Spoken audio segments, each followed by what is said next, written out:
जय हिंद दोस्तों, वंदे मातरम। विकी कौशल की मूवी छावा एक तरीके से एक स्टॉर्म टाइप की बन चुकी है। छावा स्टॉर्म उसको कहना अब गलत नहीं होगा, क्योंकि इस मूवी ने कलेक्शन के मामले में कुछ ऐसे रिकॉर्ड्स क्रिएट किए हैं जो कि आने वाले समय में इतिहास के तौर पर याद किए जाएंगे। छावा मूवी में काफी सारी चीजें ऐसी भी दिखाई गई हैं जो कि अभी तक हम लोगों को टेक्स्ट बुक में भी नहीं बताई गई थी। इसीलिए लोग कह रहे हैं कि भैया आप एक मूवी को पढ़ाई के तौर पर या स्टडी के तौर पर आप नहीं देख सकते। मेरा मानना यह है कि यार अगर उसी इतिहास को आप लोगों ने सही समय पर किताबों के थ्रू लोगों को बता दिया होता तो शायद आज हमको ये सब बातें नहीं करनी पड़ती। बहरहाल, इन सब चीजों के अलावा अगर हम लोग एक सिंपल सी बात को यहां समझने की कोशिश करें तो बात यह है कि जब भी कोई मूवी ऐसी आती है जो कि ऐतिहासिक चीजों को मैं पूर्ण ये नहीं कहूंगा कि पूर्ण रूप से सही तरीके से रखती है, लेकिन अगर आंशिक रूप से भी आपको सही चीज दिखा रही है तो मुझे लगता है कि वो चीज वाकई में काबिले तारीफ होती है। और यहां पर छावा के साथ में कहीं ना कहीं वही चीज हुई है। एक बड़ा तबका ऐसा है जो इस मूवी को एक्सेप्ट करने को अभी भी तैयार नहीं है। वो अभी भी उसको लेकर काफी बातें कर रहे हैं कि नहीं, ये रिफ एंड बट वाली सिचुएशन है। बट पब्लिक ने जवाब दे दिया है कि भाई उनको ये मूवी पसंद आ चुकी है। लेकिन इस समय विकी कौशल की इस मूवी के साथ में मैं आपको कलेक्शन बताऊं उसके पहले आपको एक कंट्रोवर्सी के बारे में जरा जानकारी दे देता हूं जो कि फिलहाल निकल कर आई है इसी मूवी में, और बहुत ही इंपॉर्टेंट कैरेक्टर को लेकर ये कंट्रोवर्सी हुई है। दरअसल विकी कौशल की फिल्म छावा को लेकर इस समय जो बातें चल रही हैं वो पॉजिटिव नहीं है। फिल्म बॉक्स ऑफिस पर भले ही बहुत अच्छा प्रदर्शन कर रही है, लेकिन अब फिल्म की कहानी को लेकर एक बड़ी कंट्रोवर्सी, एक बड़ा विवाद छिड़ गया है। दरअसल इसके खिलाफ करीब 100 करोड़ रुपए के एक डिफेमेशन के केस करने की धमकी दी जा रही है। और शिकायतकर्ता का ये सिंपल सा कहना है कि फिल्म के जो मेकर्स हैं उन्होंने हिस्टोरिकल फैक्ट्स के साथ कुछ छेड़खानी करी है और गलत तरीके से उसको रिप्रेजेंट भी किया है। मूवी के मेकर्स पर आरोप है कि फिल्म छावा में गणोजी और कनोजी नाम के दो किरदारों को गलत तरीके से पेश किया गया है। गणोजी और कनोजी संभाजी महाराज को धोखा देकर औरंगजेब के साथ मिलते हुए दिखाए गए हैं, जिसको लेकर गणोजी शिर्के और कनोजी शिर्के के वंशजों ने फिल्म का विरोध किया है। फाइनेंशियल एक्सप्रेस के मुताबिक गणोजी और कनोजी शिर्के के 13वें वंशज लक्ष्मीकांत राजा शिर्के ने कहा है कि उनके पूर्वजों को मूवी में गलत तरीके से दिखाया गया है।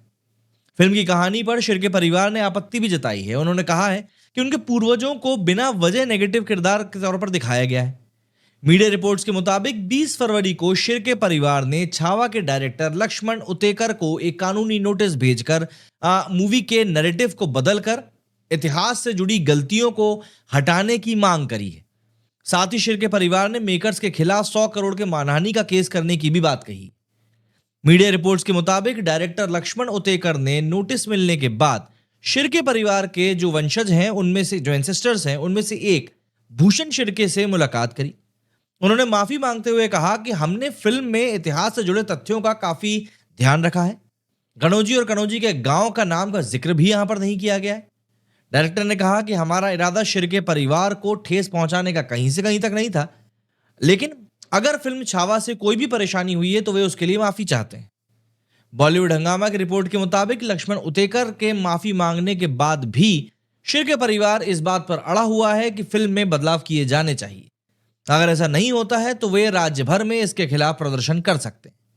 फिल्म छावा के ट्रेलर 22 जनवरी को रिलीज किया गया था। इस ट्रेलर में छत्रपति संभाजी महाराज का किरदार निभाने वाले विकी कौशल को डांस करते हुए दिखाया गया था, जिससे कई लोग उस समय भड़क गए थे। और इस मुद्दे पर पूर्व राज्यसभा सांसद संभाजी राजे छत्रपति ने नाराजगी जाहिर करते हुए कहा था कि छत्रपति संभाजी महाराज को डांस करते हुए दिखाना बेहद गलत है। उन्हें लेजिम बजाते हुए दिखाना फिर भी ठीक है, लेकिन उन्हें नाचते हुए दिखाया गया है जो सरासर गलत है और एक्सेप्टेबल नहीं है। फिल्म छावा में विकी कौशल छत्रपति संभाजी महाराज के किरदार में दिखाई दिए हैं और रश्मिका मंदाना उनकी धर्मपत्नी महारानी येसुबाई के किरदार में दिखाई दी है। और इस विवाद के आने के बाद भी वो डांस वाला जो पूरा सीक्वेंस था उसको ट्रेलर और मूवी से हटा दिया गया था। ये फिल्म राइटर शिवाजी सावंत की नॉवेल छावा का एडॉप्टेशन पर है। फिल्म का डायरेक्शन जो है वो लक्ष्मण उतेकर ने किया है, जबकि इसे मेडॉक फिल्म्स और दिनेश विजन ने प्रोड्यूस किया है। विकी और रश्मिका के अलावा मूवी में अक्षय खन्ना ने बहुत शानदार तरीके से औरंगजेब का किरदार निभाया है। वहीं दिव्या दत्ता, आशुतोष राणा, डायना पेंटी ने भी यहां पर अपने असरदार किरदारों के साथ में छाप छोड़ी। 14 फरवरी को जब से ये मूवी रिलीज हुई है तब से ही इसने सिनेमाघरों में धमाका मचाना शुरू रखा हुआ है। भले ही इस मूवी के आगे पीछे कंट्रोवर्सी चल रही हो, लेकिन ये मूवी बदस्तूर वो काम करते हुए आगे बढ़ रही है जिसको करना है, और वो है पब्लिक को इंस्पायर करना और मेकर्स के लिए कलेक्शन को निकालना। कई जगहों पर इसके टैक्स फ्री करने की भी बातचीत चल रही है। इसका मतलब सीधा से यही है कि एक बड़े संभाग को ये मूवी जो है, बड़े जो भाग है पब्लिक का, जो एक बड़ा भाग है, उसको ये मूवी काफी इंस्पायर कर रही है। अभी अगर हम लोग इस मूवी कलेक्शन की बात करें तो अब 13th डे पर हम लोग इसके पहुंच चुके हैं। कल इसकी मूवी की रिलीज का 2 हफ्ते भी कंप्लीट हो जाएंगे। एंड 2 हफ्तों में इस मूवी ने जिस तरह के रिकॉर्ड्स क्रिएट किए हैं, उन रिकॉर्ड्स के बारे में आने वाले लंबे समय तक बातचीत होगी, ये बात तय है। अगर हम लोग कलेक्शन के लिहाज से बात करें तो पहले तो मैं आपको कल के कलेक्शन के बारे में बताता हूं कि इसका कल का कलेक्शन कितना निकल कर आया है और इसने all over the world wide collection में कितना क्या कलेक्शन किया है। देखिए, इस हफ्ते की शुरुआत इस मूवी की काफी अच्छी हुई थी। फ्राइडे, जो सेकंड फ्राइडे था इसका, उस दिन इसने 23 करोड़ कमाए, सैटरडे को 44 कमाए, संडे को इसका कलेक्शन ड्रॉप हुआ 40 करोड़, लेकिन उसके पीछे की एक बड़ी वजह थी इंडिया वर्सेस पाकिस्तान का मैच, और उसमें भी कोहली की सेंचुरी। अब कोहली सेंचुरी मारेगा तो भारत तो रुक कर देखेगा ना जी।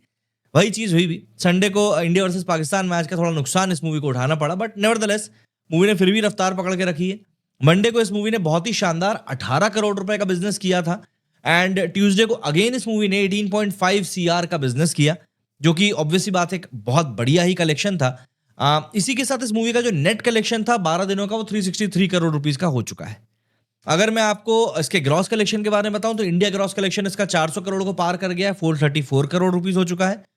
ओवरसीज कलेक्शन इसका 75 करोड़ रुपीस हो चुका है, और जो इसका टोटल वर्ल्ड वाइड कलेक्शन है वो 12 दिनों में 509 करोड़ रुपए हो चुका है। मतलब 12 दिनों में इस मूवी ने 500 करोड़ का कलेक्शन जो था वो कंप्लीट कर लिया था।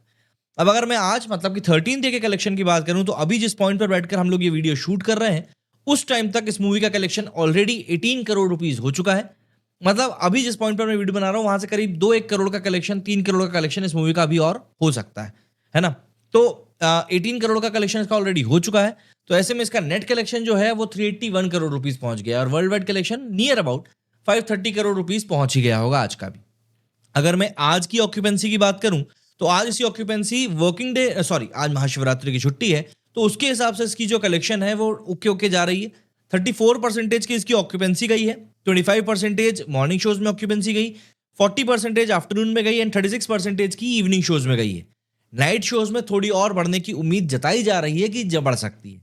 अगर मैं आपको कल की ऑक्यूपेंसी बताऊं वर्किंग डे की, तो वो भी 24% की गई थी, अगर मैं ओवरऑल की बात करूं। तो यहां पर मूवी ने एक तरीके से जो अपना वर्चस्व है वो 2 हफ्तों में भी कायम करके रखा हुआ है। और सबसे बड़ी बात यह कि मूवी वर्किंग डेज में जिस तरीके से कमाई कर रही है वो ये बताने के लिए काफी है कि भाई पब्लिक का इंटरेस्ट इस मूवी में बहुत डीपली आ चुका है, और यही कारण है कि पब्लिक इस मूवी को देखने के लिए बिल्कुल भागी भागी थिएटर्स तक जा रही है। अब जो कंट्रोवर्सीज इस मूवी के साथ जुड़ी हैं, देखते हैं आने वाले दिनों में वो कंट्रोवर्सीज को लेकर क्या कुछ बातें होती हैं और किस तरीके से उसको लेकर रिस्पॉन्स आता है, और मेकर्स क्या कुछ चेंज करते हैं। क्योंकि कनौजी वाला जो पूरा एक मैटर है, उसको हटाना मेकर्स के लिए कहीं से कहीं तक भी आसान नहीं होगा, क्योंकि उस मैटर को हटाने से पूरी की पूरी मूवी का जो कॉन्सेप्ट है वही बदलने के कगार पर आ जाएगा। देखते हैं मेकर्स किस तरीके से इस पूरे मैटर को संभालते हैं। बाकी आप लोग जरूर बताइएगा कि आपका इस मामले पर क्या कुछ कहना है। मेरे इस वीडियो फिलहाल इतना ही। जय हिंद, जय भारत।